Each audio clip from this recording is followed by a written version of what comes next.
So not only is it the right thing to do, but as with all our favourite policies, it makes a lot of economic sense as well. Absolutely. Making childcare free frees up the income for families that have kids in childcare. It allows them to spend more money elsewhere, which stimulates the economy. But it's also good value in the long run as well. It'll grow our economy faster. One for mum, one for dad, one for the country. And there has never been a more exciting time to be in Australia. Dead, buried, cremated. How good is Australia? Australia's basically done for. We'll just end up being a third-rate economy. You know, a banana republic. Just follow the money. G'day and welcome to Follow the Money, the Australia Institute's podcast demystifying the big economic issues in Australia and putting them in plain English. I'm Ebony Bennett, Deputy Director at the Institute, and we're recording this on the 30th of June 2020.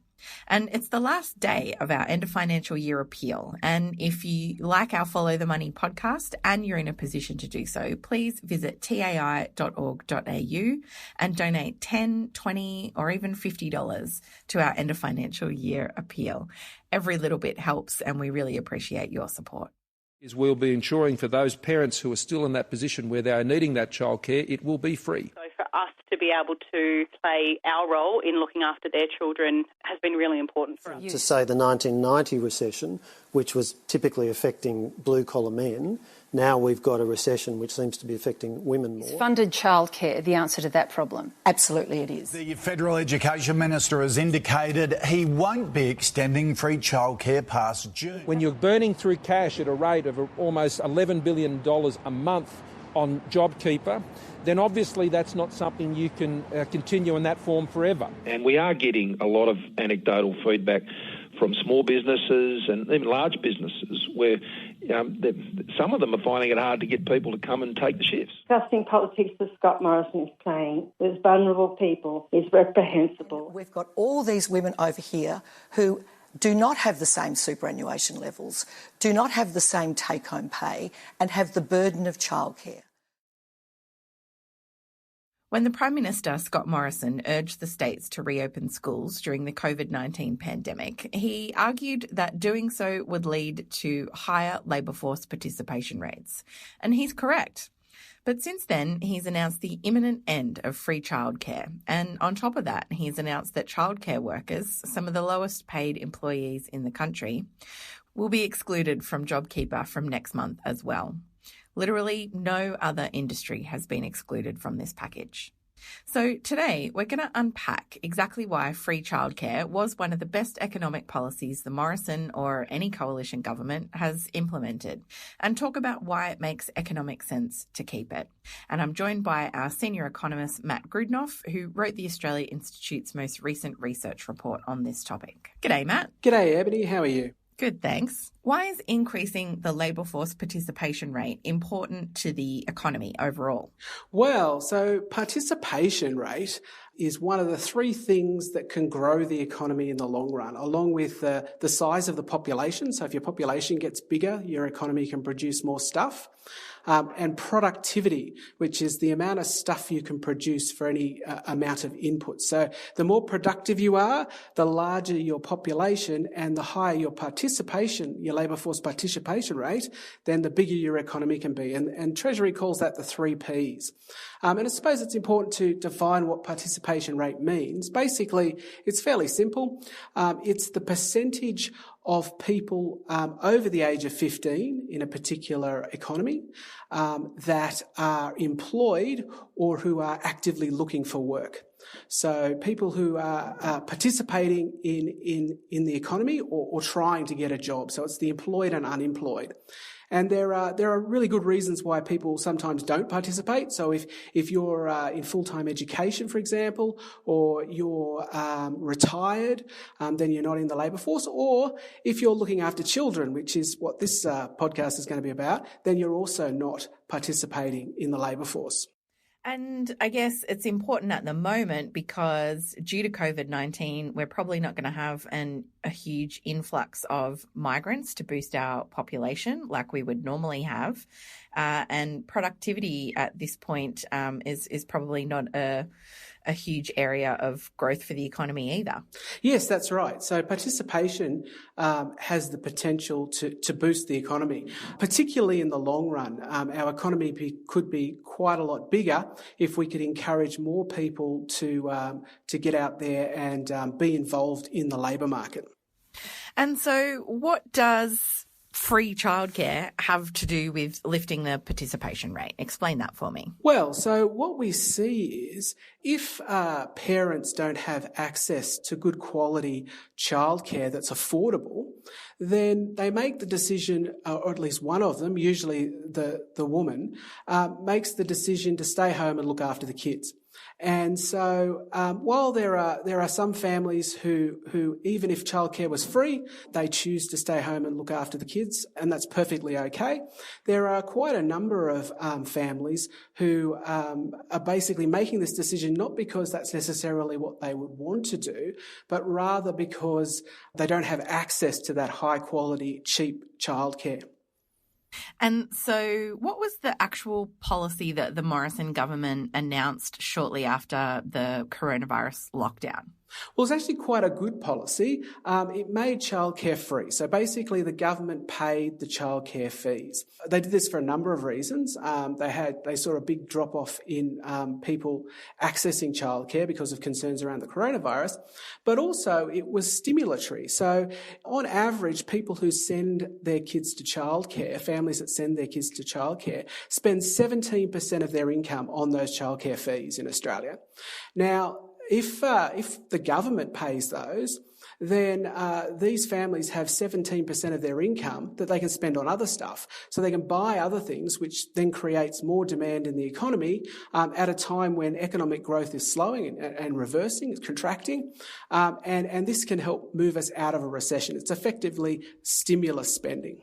So basically, if childcare cost $100, then this would free up $20 for, I'm just trying to picture or put it in to like a perspective for people about that 17% and what that would mean for an average family. Yeah, well, it means that let's say a household has a total household income of $100,000 a year, then on average they're spending about $17,000 on childcare. And so that's a significant, 17% is a significant chunk of their income. Yeah, it's big. Yeah. And what's particularly interesting is that at a time when the Prime Minister was trying to convince the states to reopen schools, so schools went into lockdown for a period of time back in March and April, and the government was desperately trying to convince the states to open their schools back up. And one of the arguments they made was that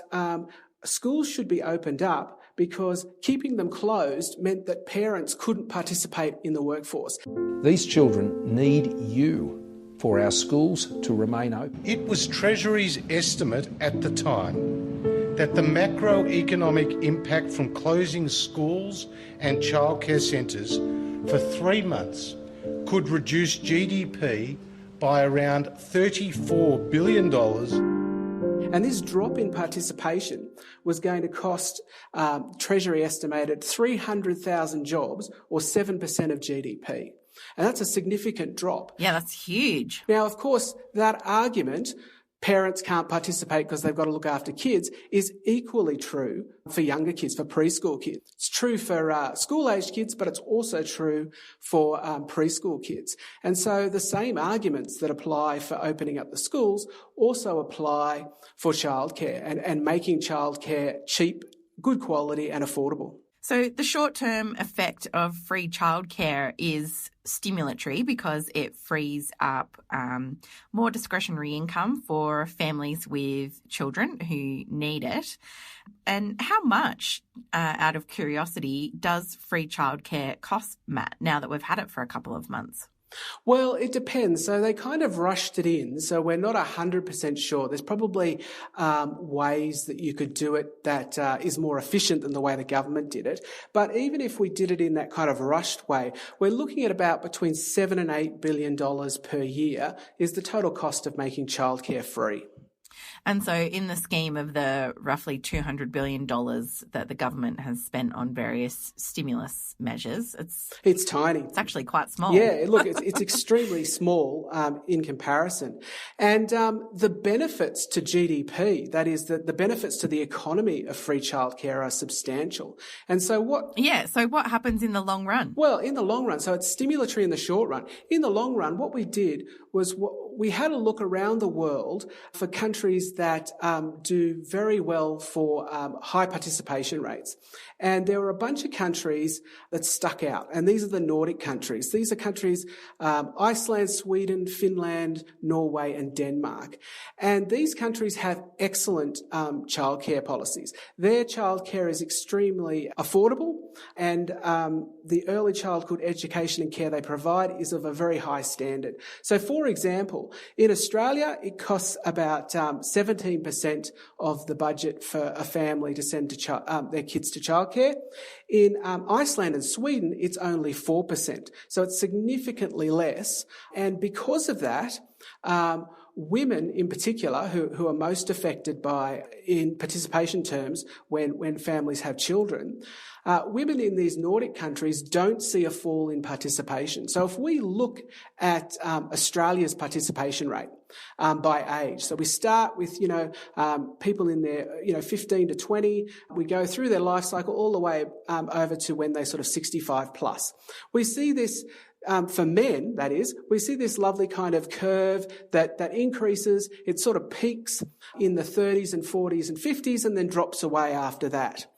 But when we look at women in Australia, it increases all the way through to their late 20s, and then in their 30s, which is the time when the most number of families are having kids or raising kids, we see an actual drop in participation rate, a distinct drop down, and then it begins to recover after that, but it never quite reaches the peak that of women in their early 20s. That is, the group of women that have the highest participation rates are those in their late 20s. So it never gets back. But if we look at Nordic women from Nordic countries, there is no dip. They just have a steady increase and they stay at that higher level. So really, the lack of affordable childcare is an enormous barrier to women participating in the workforce, even though, men have children too. Exactly right. So, despite the fact that, you would hope that the chores at home were including things like childcare, were evenly split, unfortunately, it's pretty obvious they're not.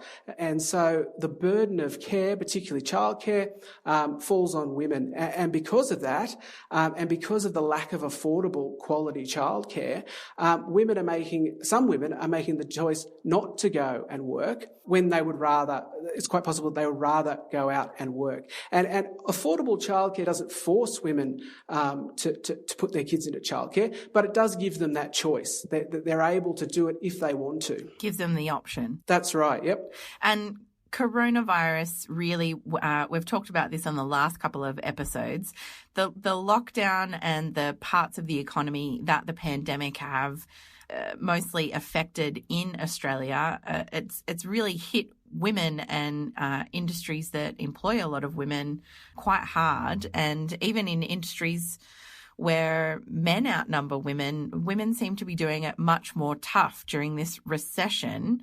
So free childcare and policies that help women stay in the workforce or stay connected to the workforce presumably are going to be more important than ever if we want to counteract the effects of the recession.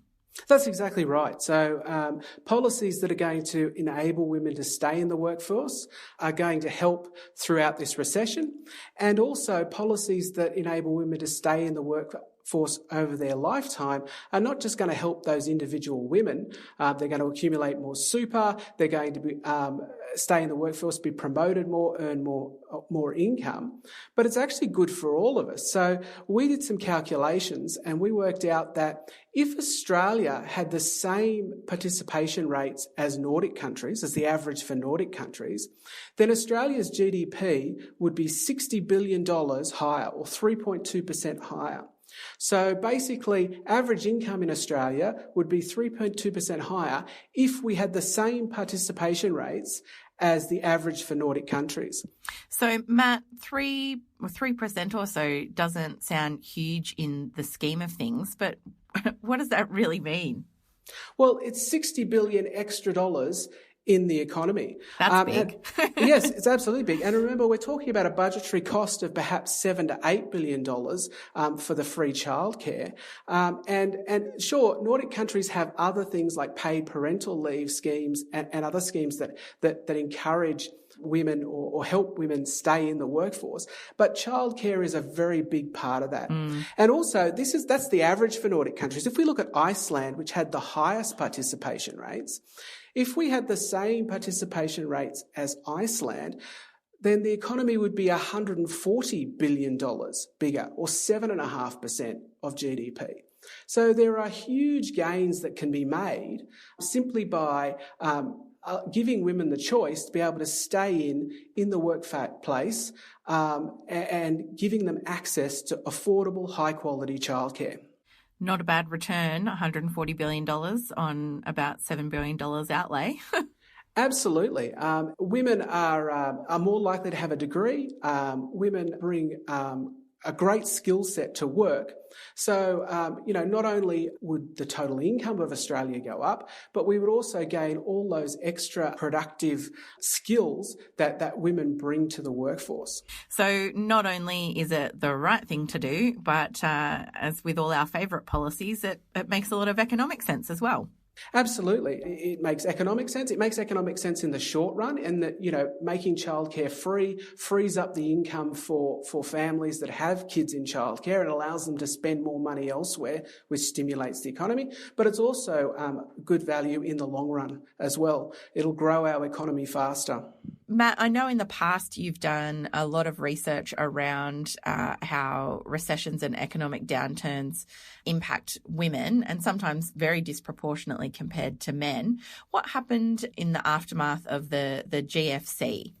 Well, we have to go back a little bit before the GFC. So what usually happens is we had a boom before the GFC, the last economic crisis. Well, while we call it the GFC, the rest of the world calls it the Great Recession, because most of the world went into recession. Australia didn't, but most of the world did.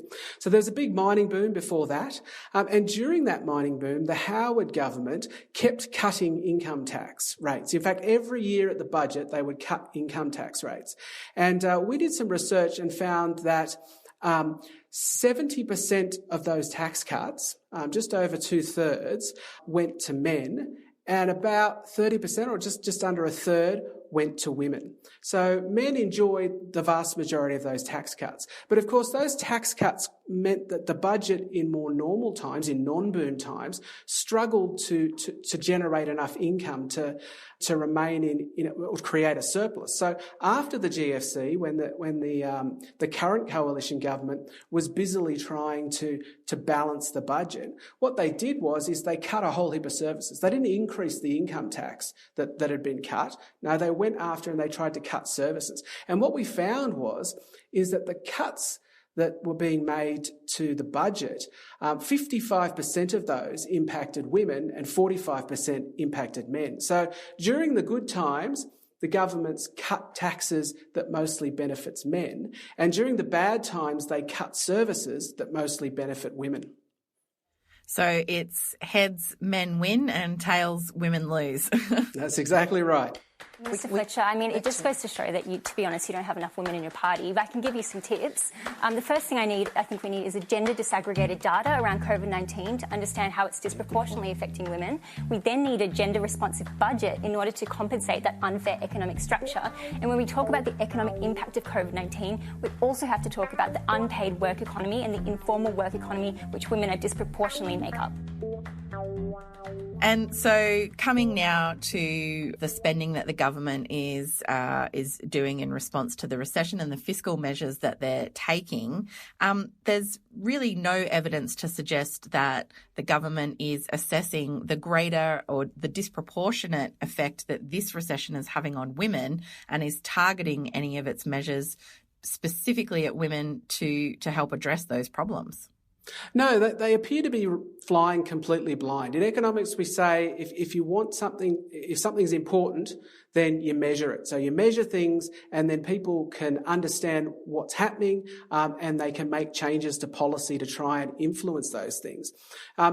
This government appears not to be measuring or thinking about the impact that its policies are having on women at all. And the result is that what we're getting is we're getting women losing their jobs faster than men. A bigger proportion of women are losing their jobs than men.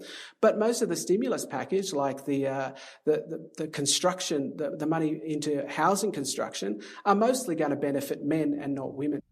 And even, programs like JobKeeper, which excluded a huge number of casuals, which we know many more women are likely to be in casual and part-time roles. Even those kind of big, broad brushstroke, fiscal packages, even then seemed not to be designed thinking about the gender impacts.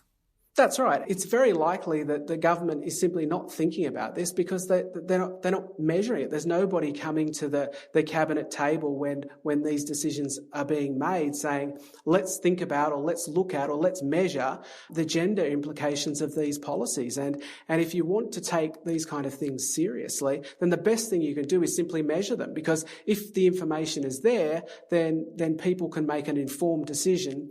If the information is not there, then they just sort of barrel on without thinking about it at all. So, Matt, the last time you released this research about tax cuts helping men and cuts to services harming more women, the government really reacted quite badly to that analysis. And basically, I can't remember if it was the Treasurer or the Prime Minister more or less said, well, we don't, tax returns aren't pink and blue. You don't fill them out as there's not a different one for men and women. But that really just fundamentally misunderstands that even if your intent isn't to, harm women or make them lose out, if that's the outcome, it's still bad policy. Well, exactly right. And you're right. Whether it was the PM or the Treasurer, it was both. It was Scott Morrison, so it was when he was the Treasurer and now he is the PM. And look, it's not that the government is possibly deliberately trying to disadvantage women and advantage men. It's that they don't think about it. It's ignorance rather than maliciousness, I think. If they were serious about these kind of issues, if they were serious about the gender pay gap, if they were serious about problems around women having far less super than men in retirement, if they were serious about homelessness, that the group that's rising fastest in homelessness is older women, then they need to start measuring and start considering this and start thinking about all of their policies and what impact that has on it, not just reacting in a crisis and doing stuff that's going to advantage men over women when it's actually women who are being disadvantaged by this particular economic crisis. And I guess even if it wasn't intended to be malicious, if you're a woman who can't access JobKeeper and whose childcare goes from being free to very expensive, it could start to feel malicious quite quickly, I imagine. Absolutely, yeah. Look, I mean, it doesn't make any difference for them whether it was deliberate or not. The pain is going to be the same. Well, we might wrap it up there. Thanks, Matt. Thanks for having me.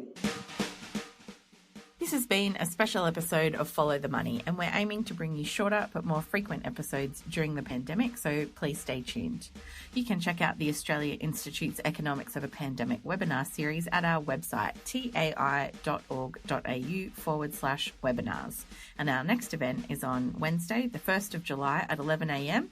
with Professor Jane Golly talking to Alan Bean, the Australia Institute's Director of our International and Security Affairs program, about how to navigate the Australia-China relationship, which, we're not doing a great job of at the moment. It's free, but registration is essential, so go to our website to register now.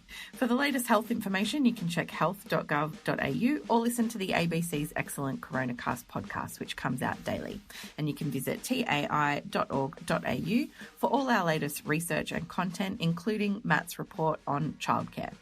We're on Twitter at the Oz Institute with an AUS, and my Twitter handle is Ebony_Bennett with a N-T. Matt is at Matt Grudnoff, that's GRUDNOFF, and this episode was produced by Jennifer Macey with help from Grace Crivellaro and Lucy Law. Our theme music is by Jonathan McFeet from Pulse and Thrum, and please stay safe, stay 1.5 metres away, keep washing those hands, and thanks for listening.